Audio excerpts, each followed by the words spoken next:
Hotep. Ça va. J'ai fait une vidéo hier soir. Je n'avais pas branché le micro. Je la recommence.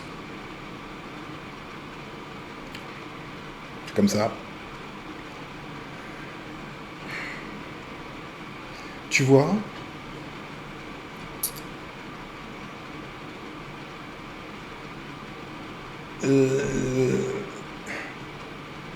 la révélation concernant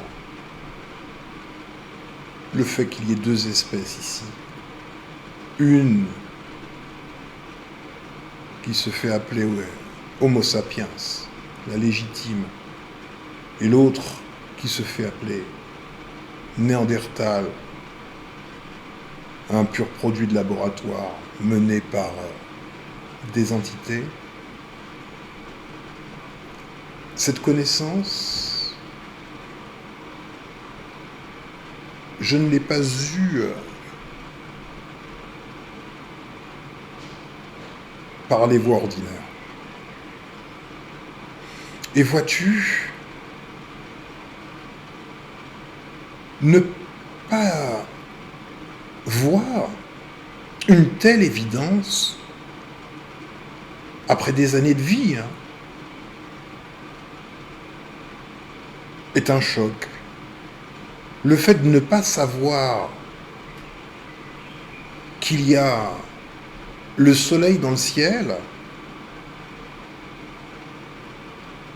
c'est extrêmement grave. Ça te montre l'intensité de la manipulation mentale. Comment ne pas voir? En fait, c'est juste effrayant. C'est juste effrayant. Et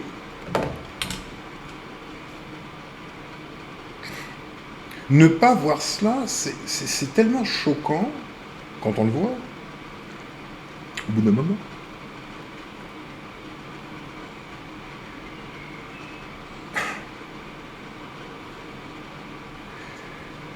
Donc je n'ai pas eu cette connaissance par les voies ordinaires. Et c'est choquant que cette connaissance, je ne l'ai pas eue par les voies ordinaires.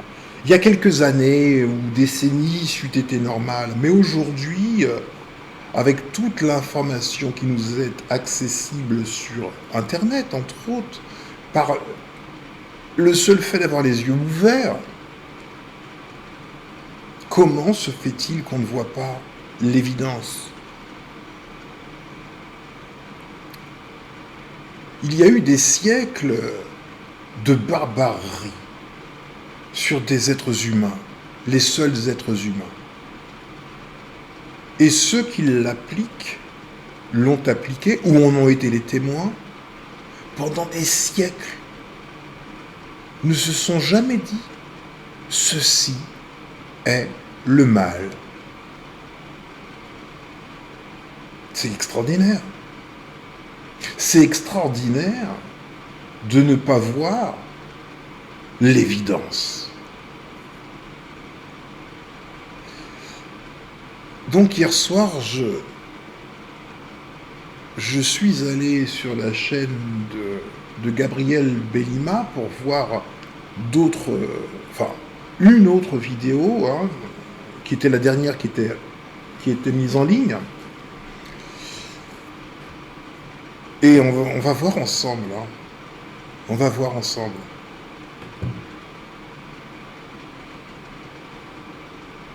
Tes yeux vont s'ouvrir, si tu le veux. Mais il y a une force gigantesque qui fait fermer les yeux. Même à toi qui dois les avoir ouverts, parce que ça t'intéresse au premier chef, normalement tu ne peux pas fermer les yeux. Comme moi. Mais une force extraordinaire fait ne pas voir. Ne pas voir le soleil en plein midi, hein. C'en est là. Quand, pendant, on va dire pour la traite, 13 siècles de violence inouïe ont été appliqués sur un vivant, que toute la Terre était complice. Toute la Terre. Même les victimes.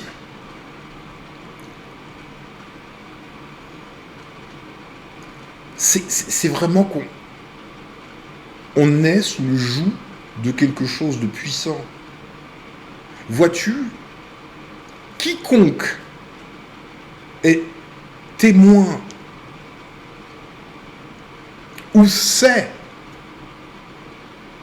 qu'un chien est maltraité, s'en offusque.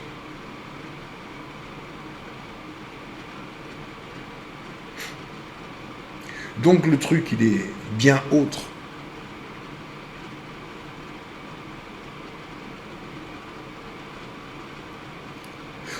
On va regarder un extrait de ce travail fait par Gabriel Balima. Et je vais le commenter.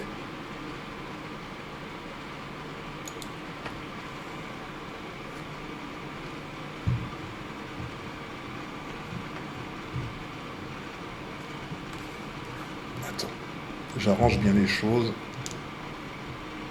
J'essaie. Oh.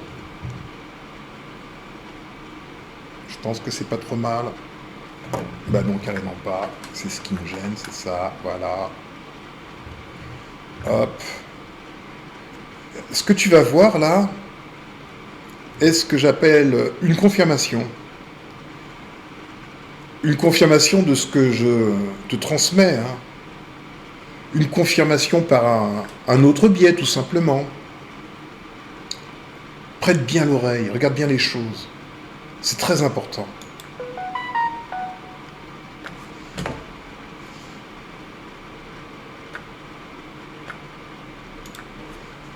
L'homme répondit : La femme que tu as mise auprès de moi m'a donné de l'arbre et j'en ai mangé. Et l'Éternel Dieu dit à la femme : Pourquoi as-tu fait cela ? La femme répondit : Le serpent m'a séduite et j'en ai mangé.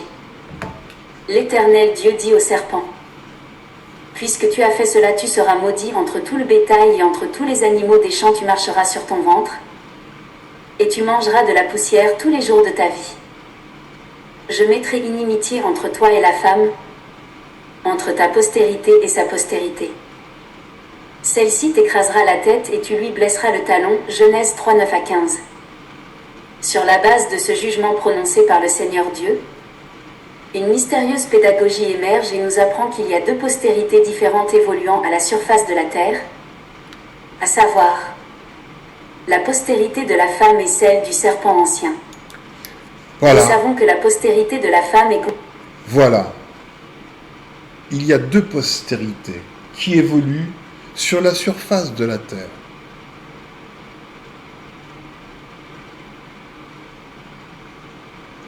Tout cela, je ne le savais pas d'un point de vue biblique. Hein. Tu sais, moi, la Bible, j'ai vaguement lu un peu. Là, bon, bref. Il y a deux espèces ici. Tu le sais. Maintenant, tu le sais.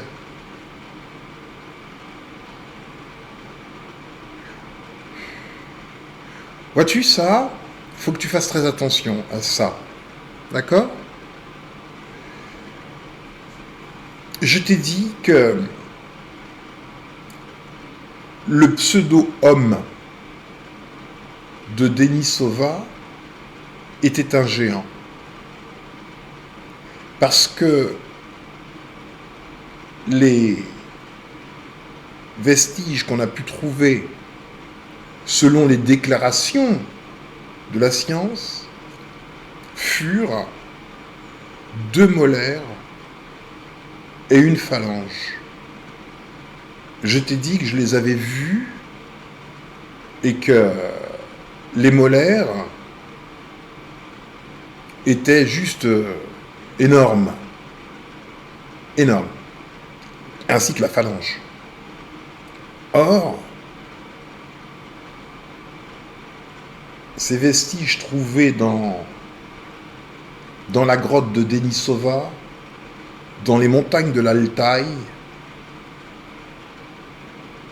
la Mongolie, n'étaient pas des vestiges d'une créature adulte, mais d'un enfant, une enfant, une petite fille. Et donc, il faut conclure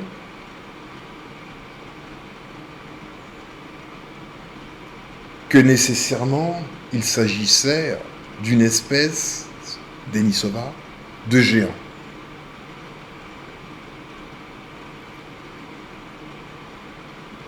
La Bible parle de géants, appelés Néphilim.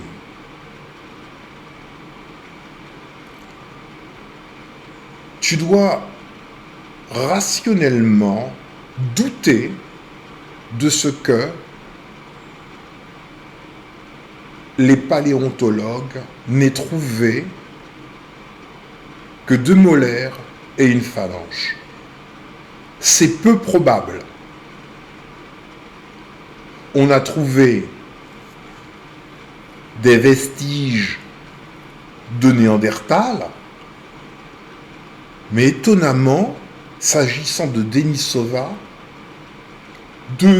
3 choses choquantes, 2 dents, un doigt, démesuré. Tu dois nécessairement supposer, à défaut de conclure,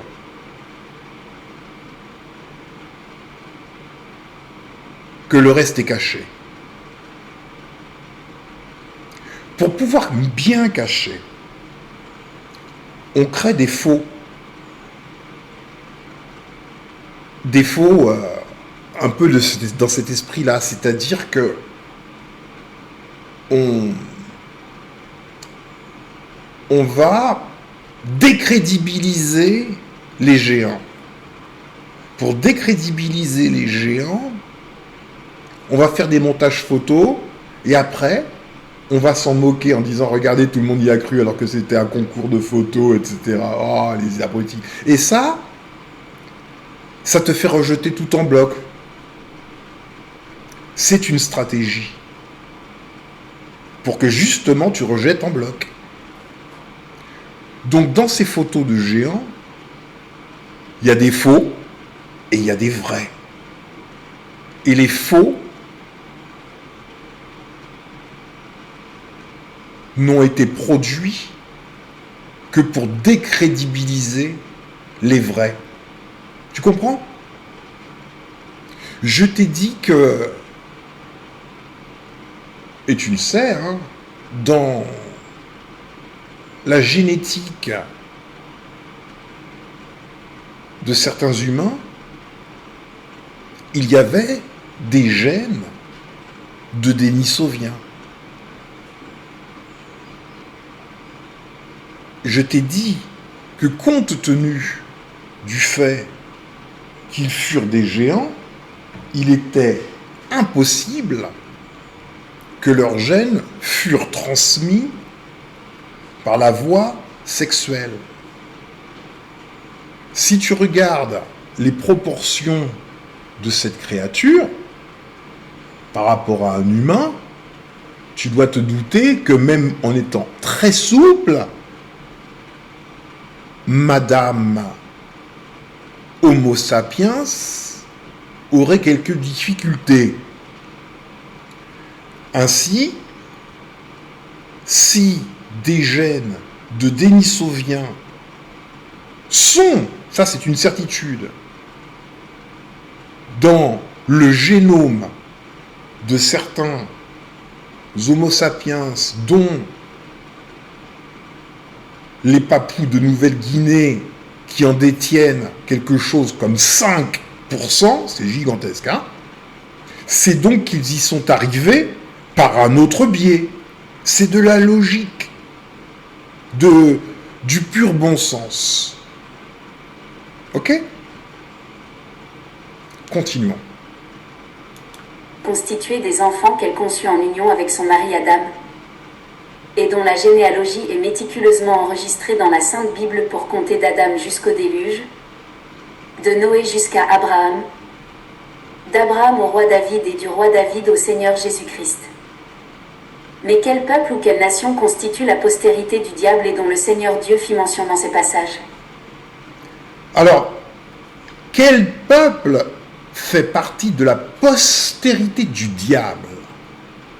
Ok? Écoute, tu as bien entendu ce qui est écrit là. Ce qui est écrit et ce qui est dit. Du diable.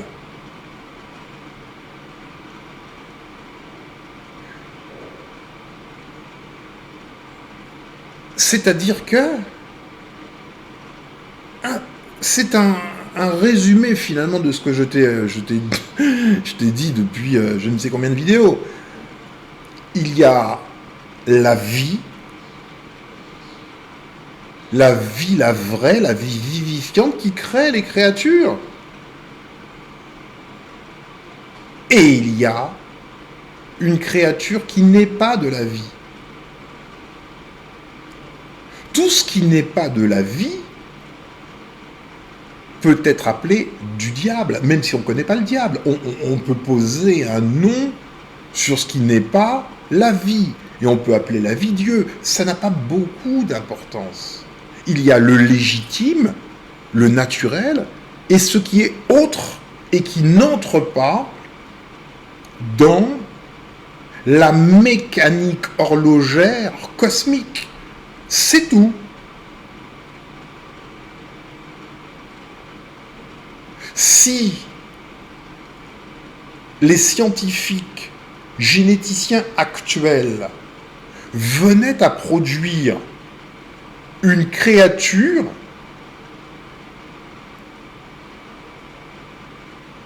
elle serait nécessairement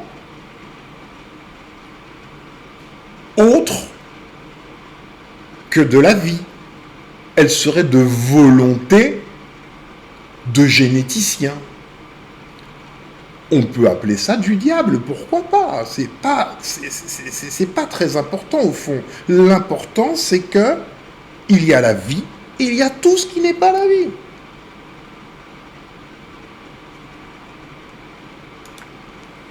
Nous y reviendrons en détail dans les numéros qui suivront.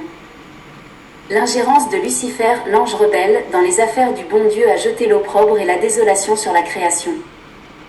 Ayant perdu la guerre au ciel et ayant été privé de la royauté céleste dont... Voilà.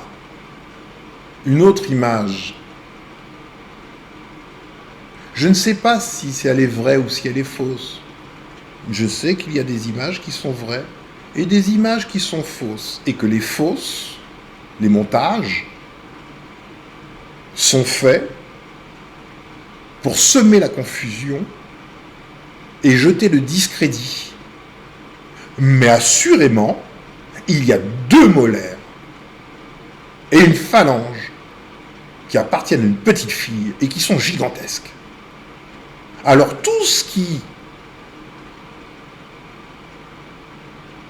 accompagne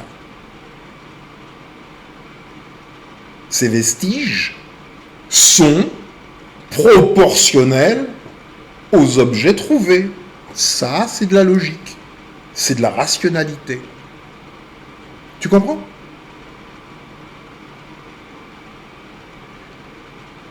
On dit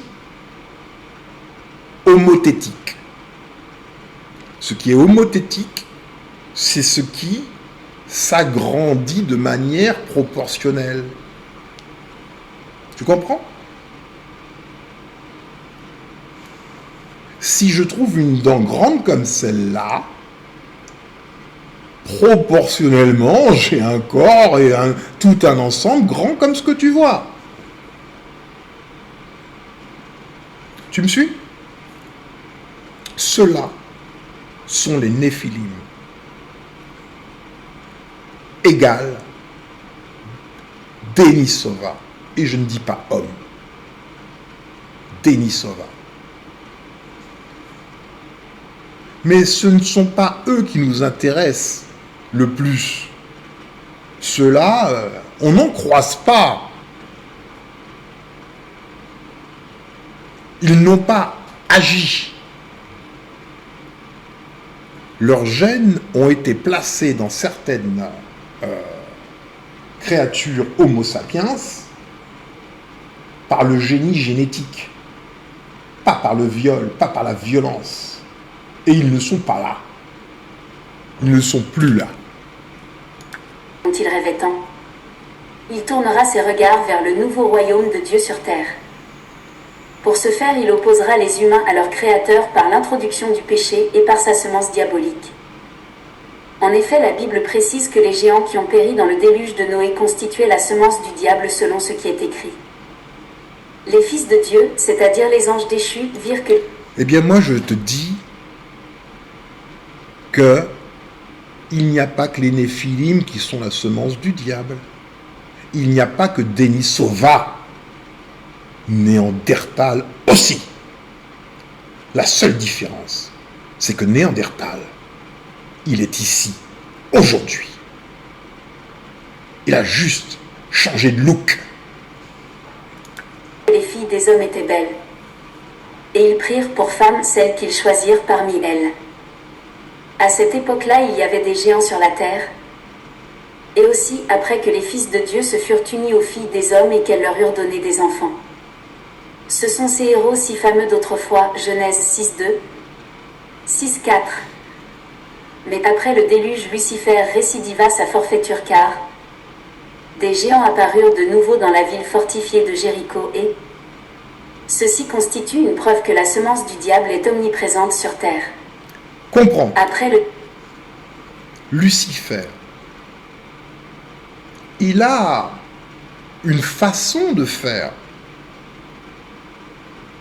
C'est le génie génétique. Et aujourd'hui,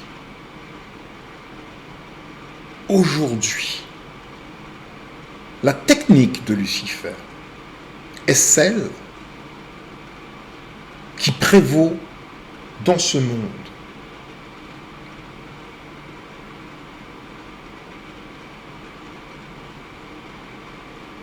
Alors, Lucifer contrôle ce monde.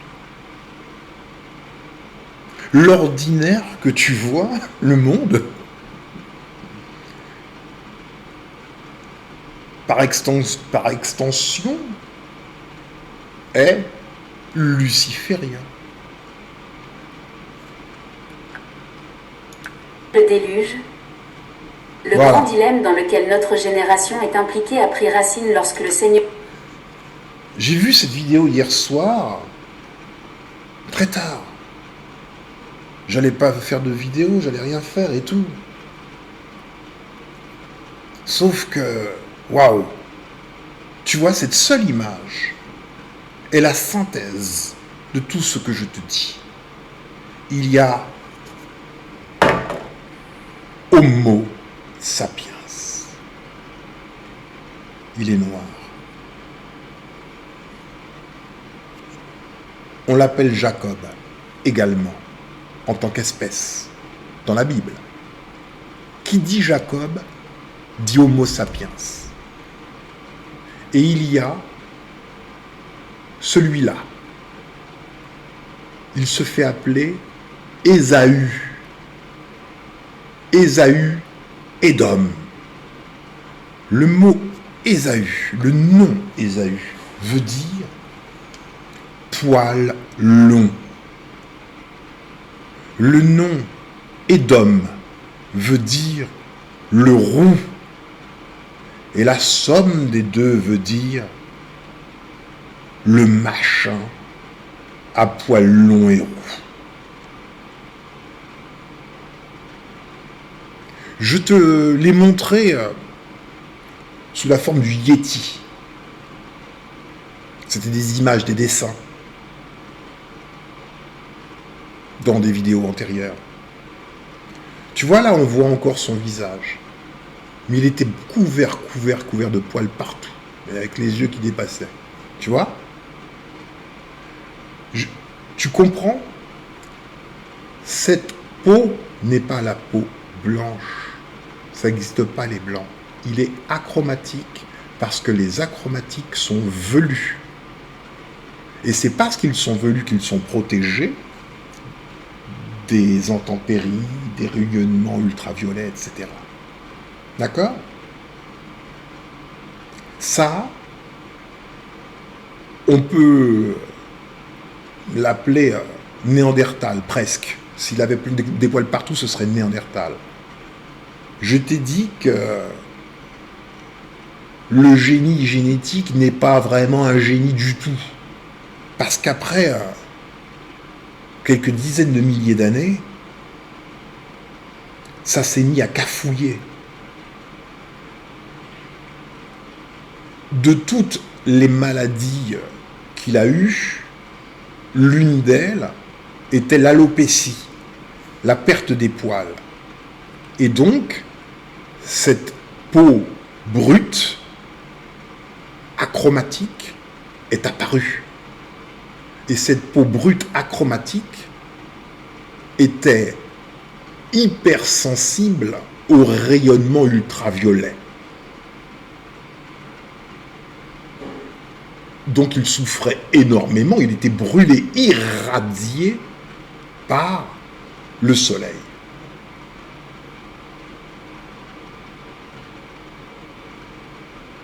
Tu vois,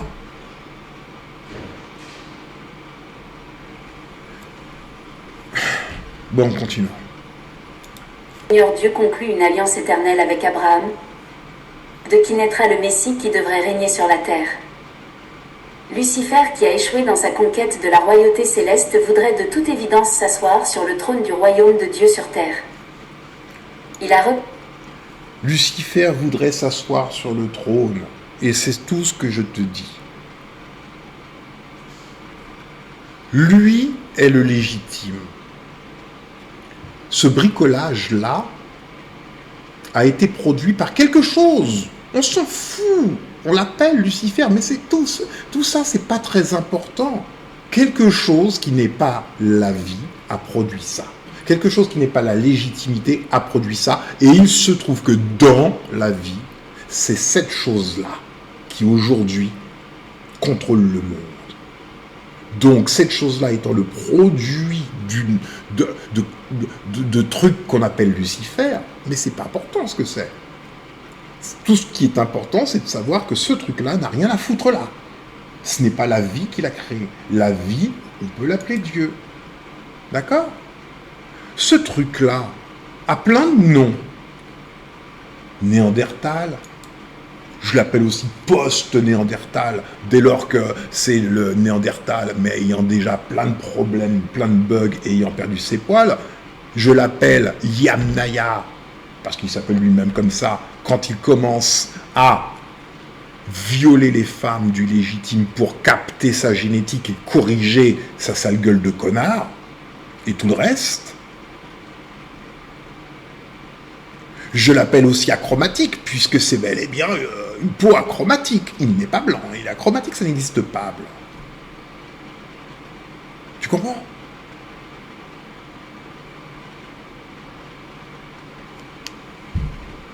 Il n'y a aucune façon de s'unir.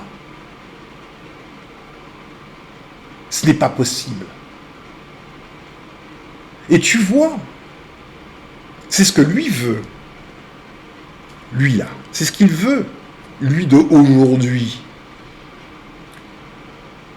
Il veut fusionner l'artifice au naturel. C'est la voie luciférienne en soi. C'est la voie luciférienne. Il veut devenir Homo Deus, mais il ne le peut pas par la voie naturelle. Il n'évoluera pas parce qu'il n'appartient pas à la vie.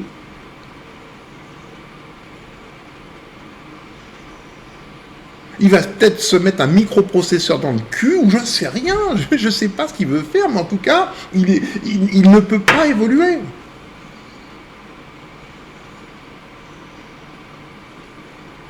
Continue. Opérer la femme qui portait l'enfant de la promesse duquel naîtra le peuple élu de Dieu qui donnera naissance au Messie. Alors, Lucifer introduira aussi sa semence dans le ventre de Rebecca qui mit au monde des jumeaux qui sont Jacob et Ésaü. Mais nous avons de bonnes raisons de croire que ces deux enfants avaient chacun un père différent. Selon la science, la superfétation est un phénomène biologique factuel. Alors là, celui qui a fait cette vidéo a reçu la mémoire supplémentaire. Il faut que tu comprennes que la mémoire supplémentaire, le côté gauche, le subconscient, est l'eau claire, limpide. Cependant, lorsque cette eau claire et limpide passe du subconscient au conscient, quand ça arrive, le conscient étant boueux, complètement boueux, l'interprétation peut être erronée ou pas correcte.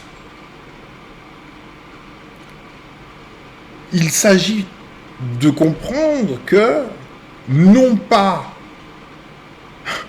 qu'une seule femme appelée Rebecca, ou qu'importe le nom qu'on lui donne, a reçu dans son ventre 2 semences simultanément et a accouché de Néandertal d'un côté, Sapiens de l'autre. Mais pas du tout. Je t'ai raconté l'histoire. On peut appeler Rebecca femme Homo sapiens, généralement l'espèce. Et je t'ai dit, et tu le sais, tu as regardé Genesis 2.0, que ce bon à rien, ce rien du tout, ce bout de plastique a violé les femmes Homo sapiens, et pour ce faire a nécessairement éliminé les hommes. Assurément, sans aucune forme de spéculation,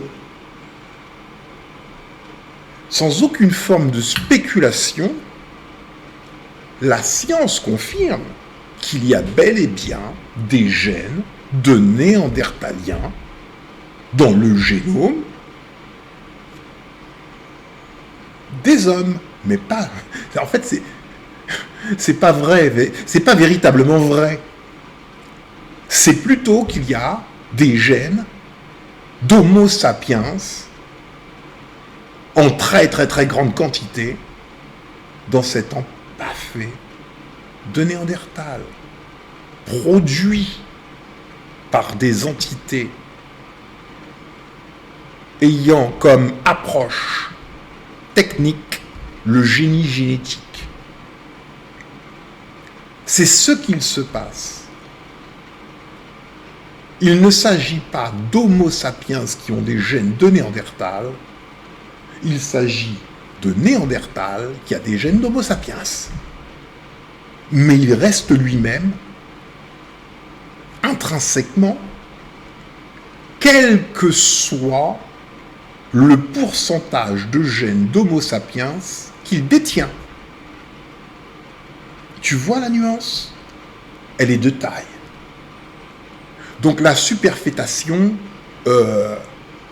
tu peux faire une croix dessus. C'est une compréhension trop littérale du texte. La superfétation est l'implantation d'une nouvelle grossesse dans un utérus qui contient déjà une grossesse en développement. Fait rarissime, on compte actuellement plusieurs cas dans le monde. La femme peut donc mettre au monde des jumeaux appartenant à 2 pères différents. Ces 2 bébés, Ésaü et Jacob, étaient des bébés intelligents qui se battaient dans le ventre de leur mère. Cette image-là, je regrette énormément qu'il l'ait utilisée. Je regrette énormément qu'il l'ait utilisée parce qu'elle touche la fibre émotionnelle. Là, il ne s'agit pas d'un homo sapiens d'un côté et d'un néandertalien de l'autre. Non, non, ce sont deux enfants. Lui est aussi noir que lui. C'est en fait, tu comprends? C'est pas une affaire de couleur, c'est une affaire de génétique. Il n'y a pas de couleur, encore moins de couleur blanche. Il n'y a que des achromatiques. Ça n'a rien à voir. C'est une supercherie, le concept de race. Une supercherie menée par le néandertalien pour justifier sa présence. Il y a des races. Oh, super. Non. Toi, enfin, oh non, pauvre enfant, je ne vais pas faire ça, parce que ça, c'est un enfant, tout ce qu'il y a de plus normal. Pour la couronne. Selon toute apparence, Ésaü était de la semence du diable. Ça aussi, je regrette qu'il ait pris une telle image, parce que ceci est une simple maladie, quoi. Ça arrive. Ce n'est pas ça le sujet. Donc là, ça peut perturber la compréhension, et j'aime pas tellement des images qui perturbent la compréhension. Donc je me dois d'intervenir. À leur naissance, Jacob était noir de peau et ressemblait à ses parents. Mais Ésaü, quant à lui, offrait l'apparence d'une créature provenant d'un autre univers. Voilà, une créature provenant d'un autre univers. Chewbacca.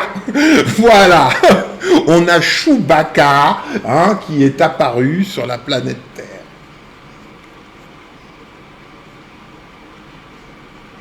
Par le génie génétique. Et Chewbacca s'est mis à bugger et s'est corrigé lui-même, ou plus exactement, on lui a donné les moyens de se corriger, puisqu'on lui a donné les moyens génétiques d'être fissible d'avec Homo sapiens, ce qui est un viol de la loi. La loi a été violée, la loi naturelle. Deux espèces ne peuvent pas se reproduire et engendrer des descendances. Dans la nature, je te l'ai déjà dit,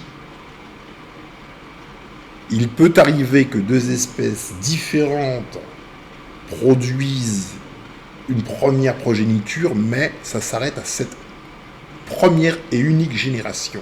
Le cas des ânes et des chevaux. D'accord? Par exemple. Ah ben c'est à peu près ce qui s'est passé. Des ânes sont allés violer des chevaux. Sauf que les mulets ont pris le contrôle de la planète. Et encore, même mon image n'est pas bonne, parce qu'un mulet, c'est véritablement la synthèse d'un cheval et d'un âne. Or, le Yamnaya n'est pas la synthèse d'Homo sapiens et de Néandertal. Non, non, non, il reste 100% lui-même à l'intérieur d'un corps appartenant génétiquement à Homo sapiens. C'est un cheval de Troie. À l'intérieur du cheval de Troie, il y a un ennemi. L'ennemi de l'homme.